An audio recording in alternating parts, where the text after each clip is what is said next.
Et c'est là qu'entre en jeu cette image que j'aime beaucoup, cette parabole entre la pierre et l'eau à haute pression. Il existe des pierres si dures et si solides qu'aucun outil classique ne peut les façonner.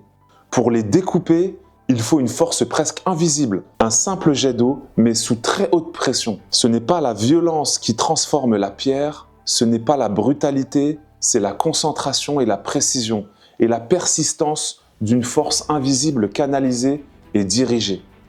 De la même manière, en nous, il y a une force immense. Mais tant que cette force est diffuse et désorganisée, elle rebondit sur les obstacles de la vie. Elle nous laisse frustrés et bloqués. Mais si tu apprends à la concentrer, à la diriger et à croire en elle, cette force devient comme l'eau sous haute pression, capable de transformer ta réalité, d'ouvrir des chemins là où il n'y en avait pas. L'enseignement à en tirer, c'est que la vraie puissance ne vient pas de la brutalité, mais de la maîtrise. Tu n'as pas besoin d'en faire plus, tu n'as pas besoin de croire plus en ce que tu as déjà. Tu as besoin de canaliser ton énergie dans la bonne direction. Mais alors pourquoi dévoiler les angles morts change tout? Ce que tu ne vois pas te freine, et ce que tu vois, tu peux le transformer.